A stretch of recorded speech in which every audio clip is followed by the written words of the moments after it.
If you want to run a business in 5 years' time that is exactly the same as the business you're running now, then maybe you don't need to work on yourself. But if you'd like to run a business that is the shape of your dreams, then you'll need to adapt. Hi everyone. Today I'm joined by Rob, who has spent 3 decades as a communications consultant, building and protecting some of the world's largest global brands. Now he brings that expertise to executive coaching, helping CEOs, board directors, and founders so they can sharpen their personal brands and navigate crisis situations with confidence. Rob, thank you so much for joining me today. Um, Super excited to have you. Thanks, Gabby. It's a pleasure to be here. Thanks for inviting me.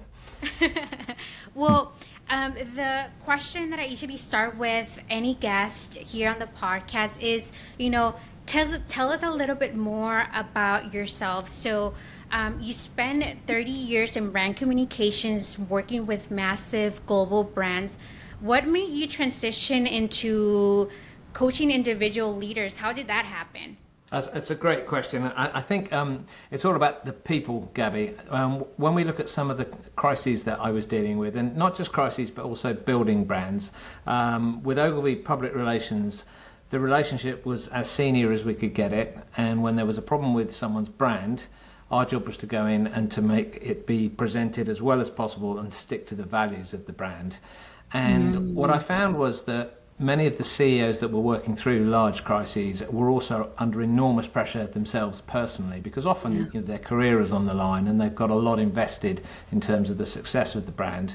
And they found that the consultancy was helping in terms of the best way to ensure that the brand recovered, but also there was quite a lot of support for the individual as well. And a few of those CEOs said, you know what, Rob, a lot of the advice you're giving us is helpful for the brand, but it's actually really helpful for us at a particularly stressful time in our careers. You should have a think about coaching, perhaps. So I did, and then I quickly realized that if you're not really careful, you can do more harm than good if you don't know what you're doing with coaching. So I went to Henley Business School, and I spent 9 months learning to be an executive coach. And I've really enjoyed carrying across everything I've learned about brand building and applying it towards making sure that an executive is as strong as they possibly can be. And I've done executive coaching for about 12 of the last 30, 35 years I've been working in this business. Oh wow, so it was like a natural transition. Like the same people you were working with, they were like, "Hey Rob, there's this new path for you." Um, and I really like the fact that you said, coaching is like it's something that you just like it can be harmful if you don't do it well. So you took the time to learn how to apply what you already knew, but just in a different way. I think the second part of it is when I still do communications consultancy as well, and there's great crossover between the two because if you think of a lot of the clients you're working with in Pokio, they're looking at how they communicate to the different stakeholders that they have, but also what affects that communication is what's going on in their head. And similarly, if they are focusing more in terms of how they drive their own personal brand forward and how they exert influence on the business, what they're thinking and the background on that is linked to what they actually say. So I use the communication skills to make the people I'm coaching communicate better with the stakeholders, and I use the coaching skills to make those I'm trying to help communicate better understand what's going on in their head. So the two fit together really nicely, and it makes for an interesting, fun week working away in Shimmin. Yeah, yeah, and that actually leads me to one of my main questions that I had for you today.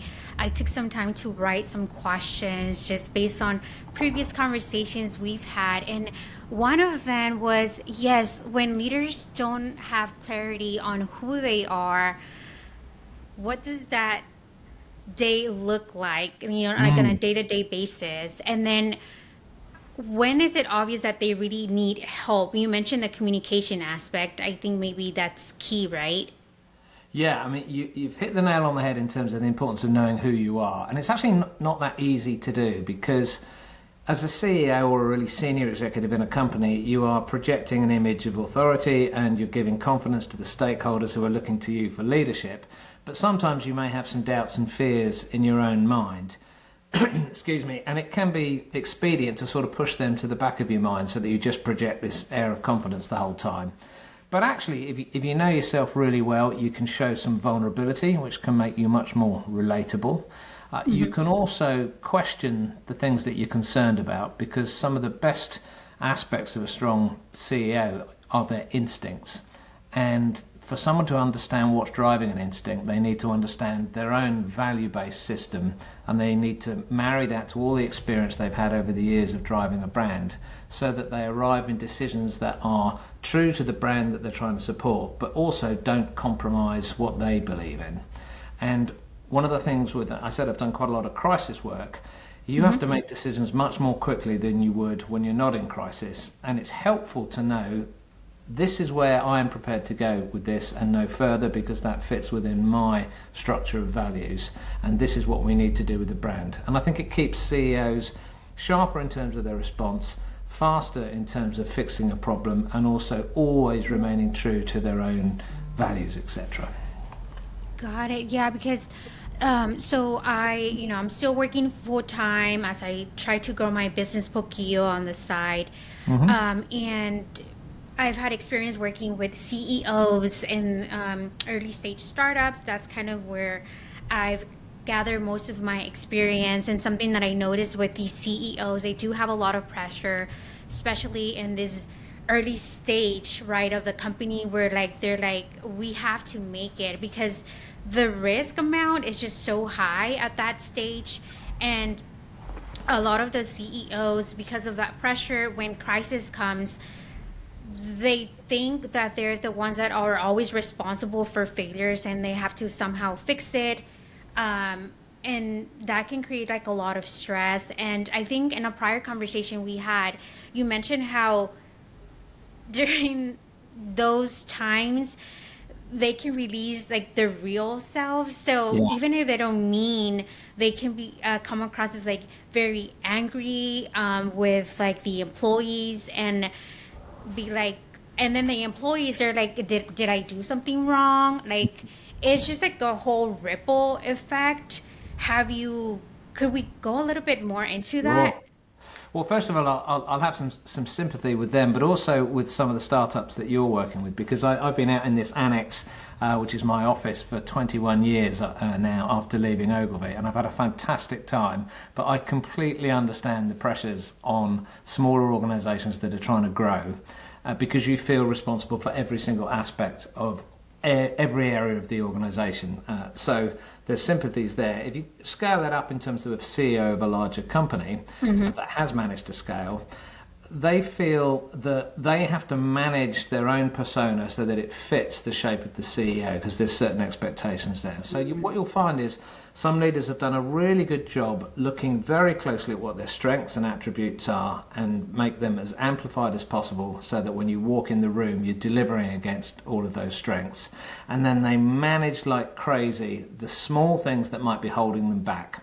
So they might be something like imposter syndrome is a common one. So I can't believe I've made the role of CEO. People are believing what I say. This is crazy. Am I really this good? And they will be questioning themselves. But they'll manage that so that they come across and look confident the whole time.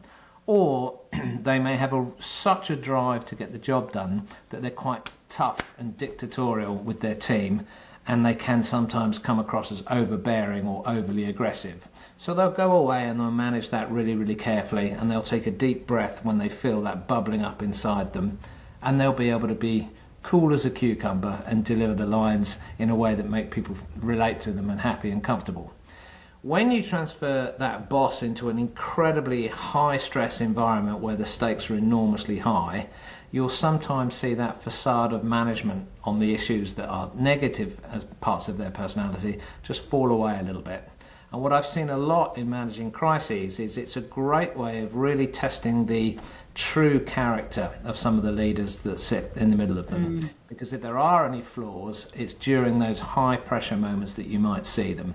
And as a coach, when I'm working with CEOs where they are going through a crisis, I'm there as almost, if you think of the American football quarterback, the coach being able to reassure the nerves and actually keep them on track so that the techniques they've got to manage some of those negative things remain in place all the way through the crisis. So it's quite a delicate balance, and that comes back to that earlier point about some of the personal support for a CEO when their brand is going through crisis.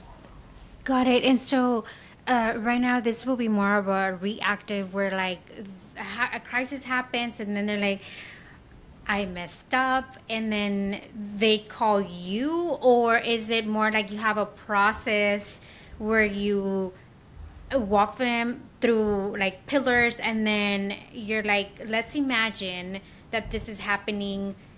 How does that work with executive coaching? Yeah, so that dynamic has changed slightly over the years as I've transitioned from communications consultancy and helping on crises through to just working with senior people to make them stronger over a prolonged period of time. So like now it's more likely... That's more on the personal brand, I guess.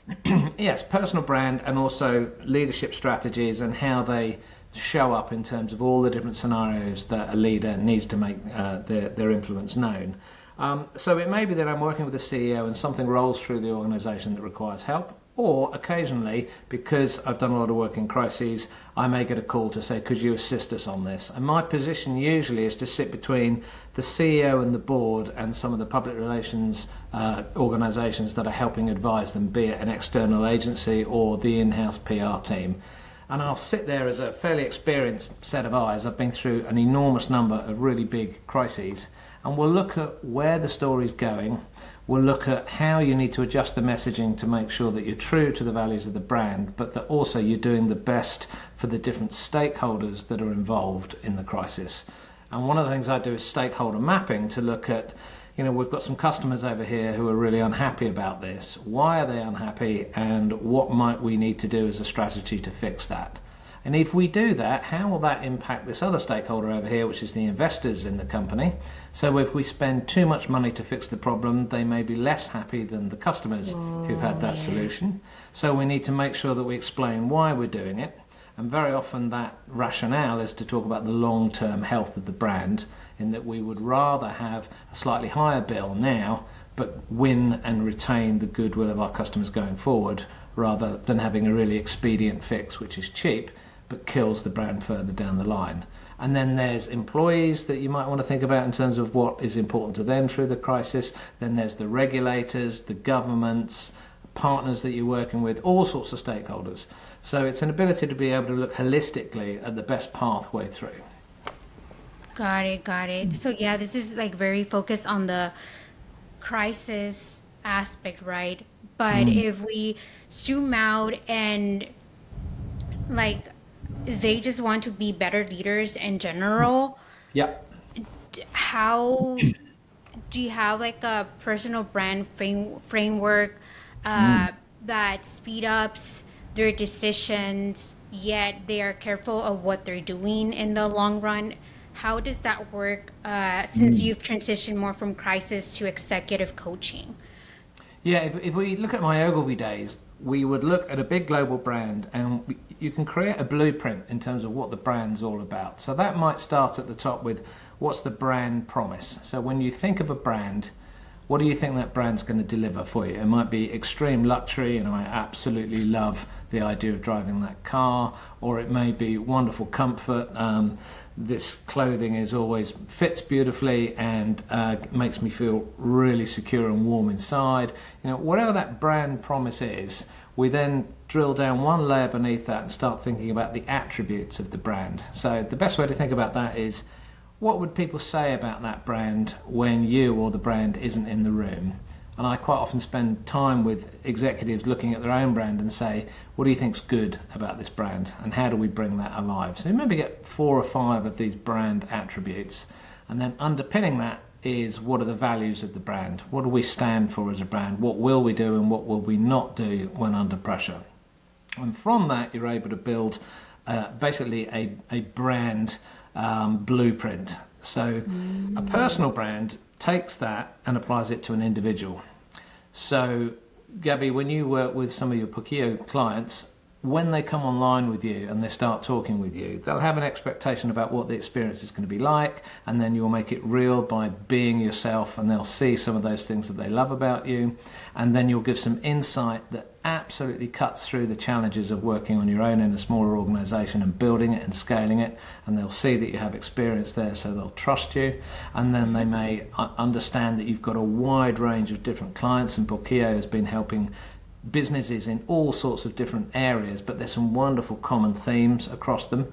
So you've got experience there. So one of your attributes will be, if you are suffering this problem, Gabby will be able to help you there.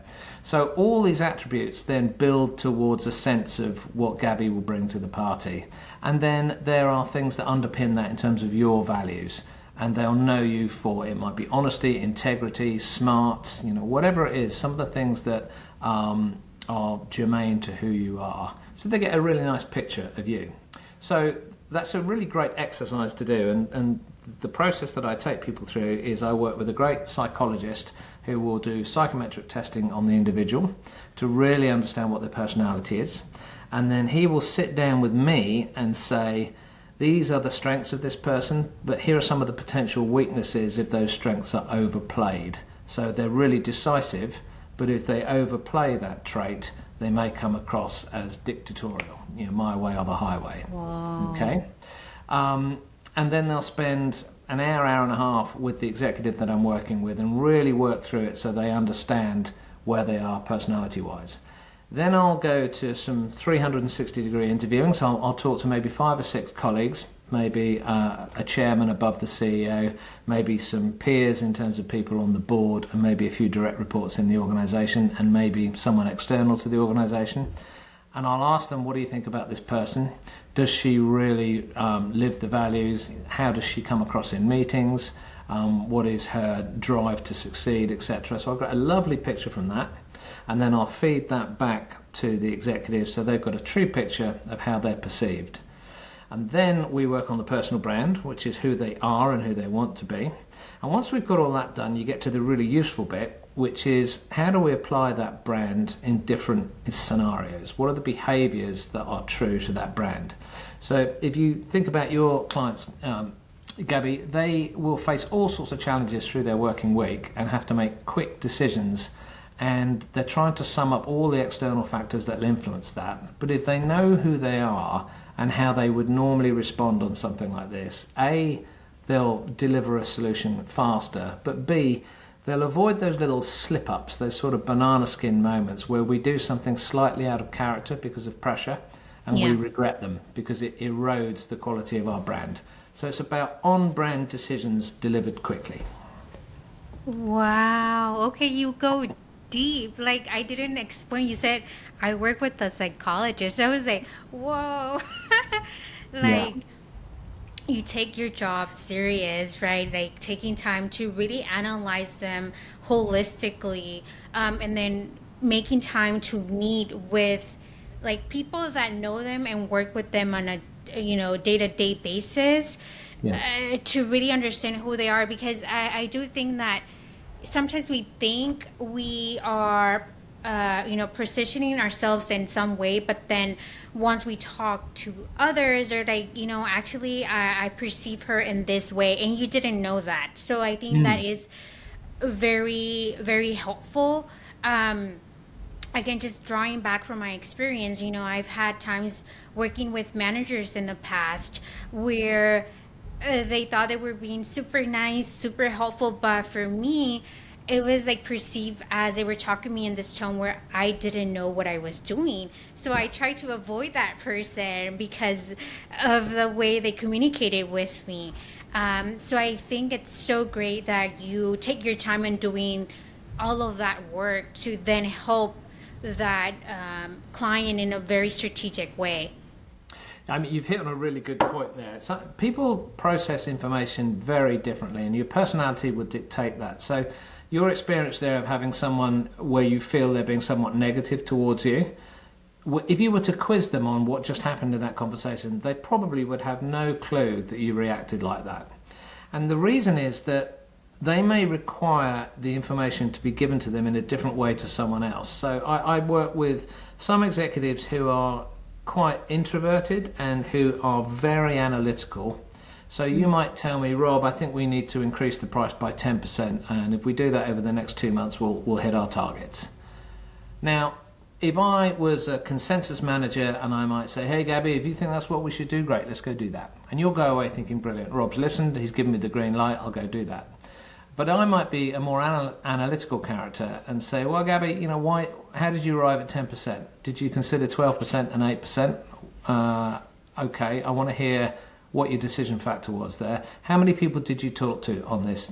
What was the survey of customers? And did you lead them with the questions? Can I have a look at the survey questions that you gave them? Also, have you done a sense check in terms of what the competition's doing at the moment? Because there's been a lot of movement there, and I don't want us to get ahead of it. So you maybe get 5 or 6 follow-up questions, and what you're hearing is, he doesn't believe me. He thinks it's a bad idea. He's rubbishing my idea. But actually, they are just verifying, and they want to make sure that the information supports the decision that you've made. And it's not a reflection on you, it's a reflection on the way they process information around a decision. And I think that if you go through psychometrics and the time with the psychologist to understand how you tick, you are more likely to spot if you are making someone uncomfortable with that. So you can disarm it by saying, Gary, I'm really sorry I'm hitting you with 6 questions here. It's just how I tick. I think it's a great idea, but I'm really interested in how you arrived at that number. That's really great that you've got a 10% uplift, but tell me how. So it just sort of reframes the way you ask those questions and makes you a little bit more approachable, human, and credible. Wow, that sounded so different. I definitely like the second one better. Yeah, you don't feel that you're being doubted. Yeah. Oh, okay. Okay. I feel like after this, I might want to book like a psychologist test or something because that sounds so interesting. Yeah. Um, and like learning more about myself. Like I think the closest thing I've done is like a personality test, Hmm. um, where it says that I am an INFJT. Right. And I think the most helpful thing from that was learning that I get stressed very fast, and like sometimes I try to please like others, and like just learning more about myself. Like I need to book some time to take care of myself. Otherwise, I get burned out. But Mm. this is like on a deeper level to all, especially if you are a founder or a CEO, executive leadership of a company, right? You're working with so many people that it, not only for you, but yeah, for the rest, you need to take the time to invest in yourself, Yeah. to have the right communication, know how to act.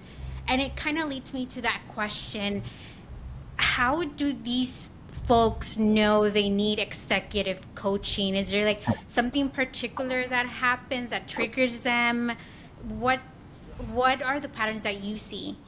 That's a great question, and I think it's linked to what you talked about there in terms of managing yourself and knowing yourself. We should talk about bottlenecks at some point because definitely, I'm sure you will. But when you look at that, where you're approaching that sense of burnout or you're being slightly overwhelmed, most people, particularly in a leadership position, will push on through, and the way that they'll deal with it is they'll work harder.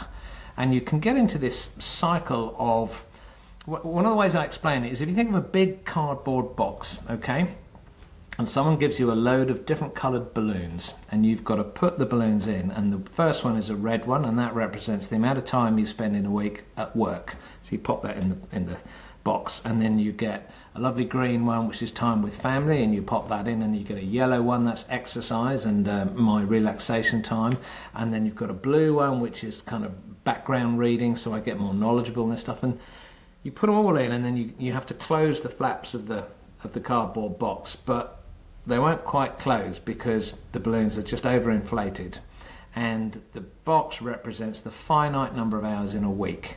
The problem you get is that you have to deflate one or two of the balloons, and we make decisions all the time as to what gets chopped out of our agenda, and often it's sleep, So you get people say, I'll just work late tonight, I'll get that work done. Or it's exercise, or it's time with the family.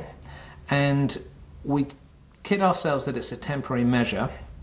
And we say, I'll pump that balloon back up next week when I deflate the work one a little bit.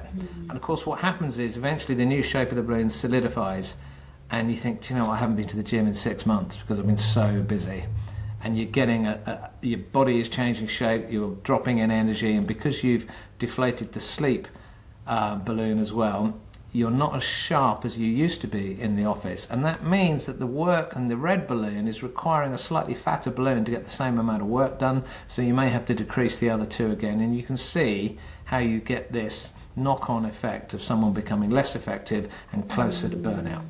So knowing yourself is about figuring out that it is worth the investment for me to get the sleep I need, to get the time away from the office that I need, and I will be more effective.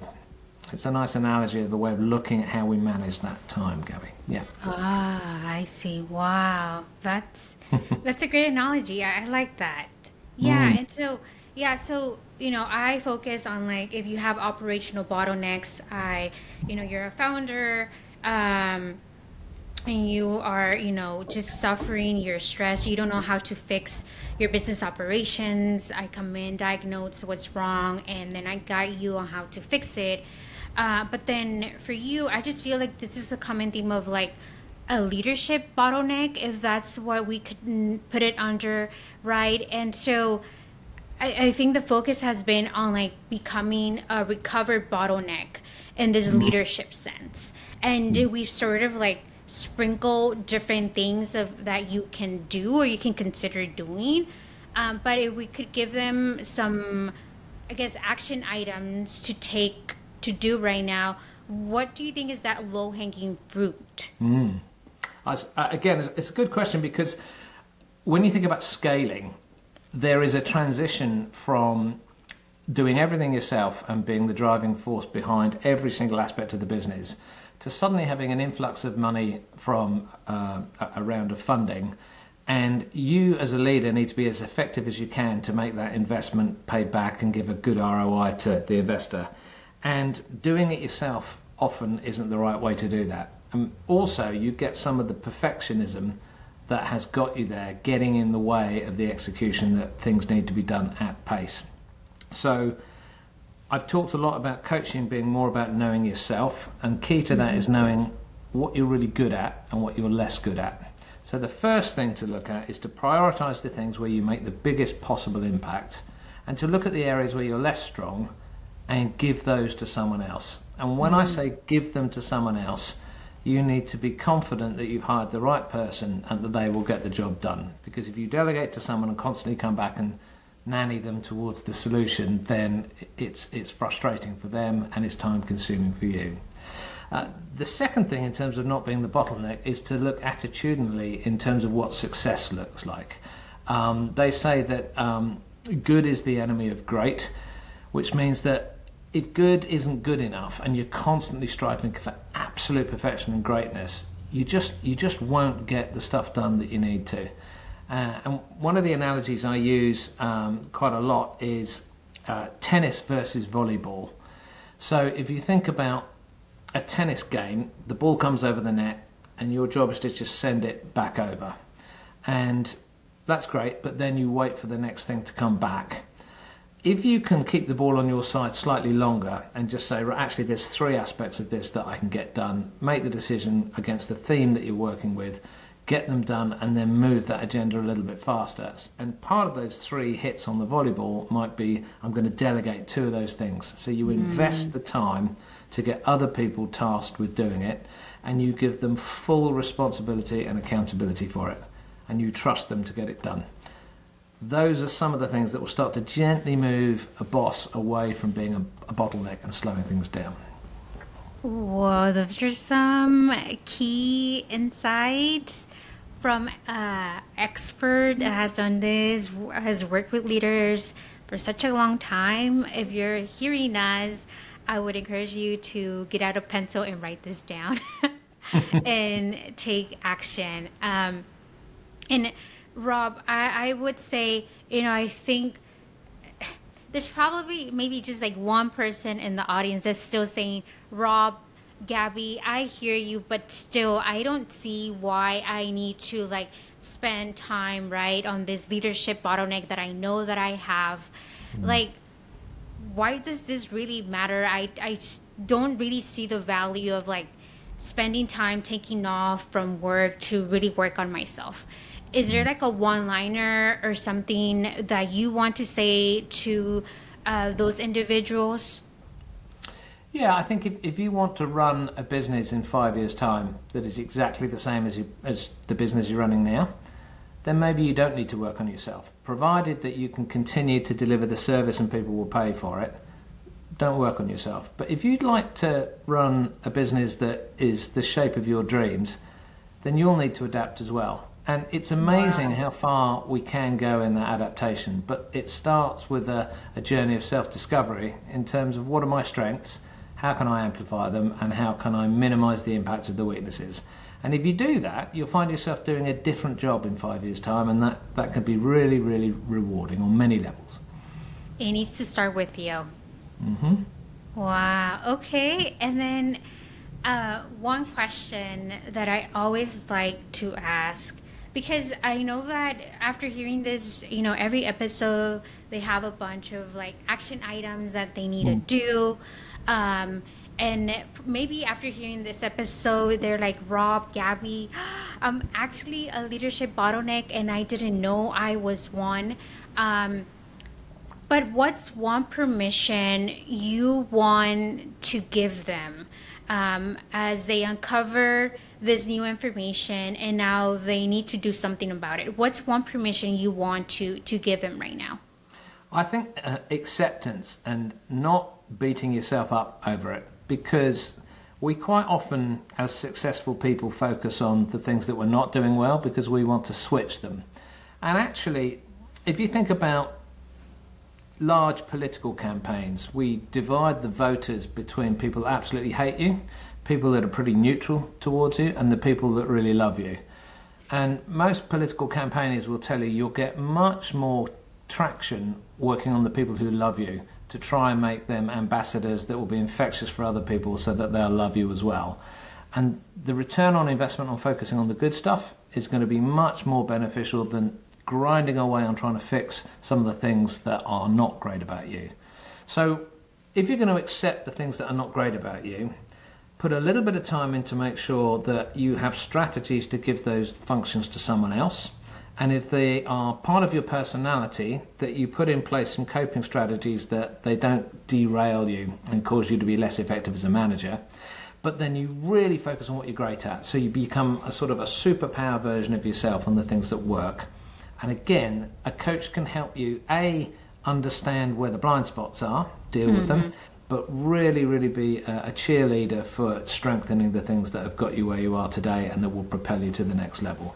So accept some of the things that aren't going well, manage them, but really focus on being even stronger on what you're great at. Whoa, this is fantastic. I love it. Thank you so much, Rob. This has been amazing and so valuable even for me. I'm gonna hire you once my business it grows a little bit higher. So I'll Right. be on your waiting list. um, but yeah, no, thank you so much for joining us today.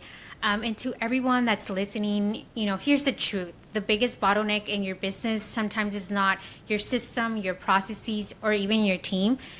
It might be you, your unclear leadership, and you won't realize it sometimes until crisis hits and everything stops because you're the single point of failure.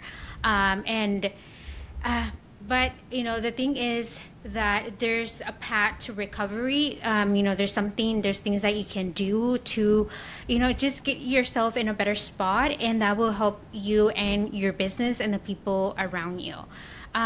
So I'll leave information in the show notes on how to connect with Rob. Feel free to connect with him on LinkedIn. Hire him if you really need an executive coach. I recommend him 100%. And of course, if you need my help, you know where to reach me. And again, remember, you don't have to be the bottleneck. There's a system for everything, including removing yourself as the leadership bottleneck. Rob, thank you so much for being a guest in today's podcast. And everyone else, thanks for listening, and we'll see each other in the next episode. Thanks so much for having me, Gabby. Thanks, Rob. Bye. Bye.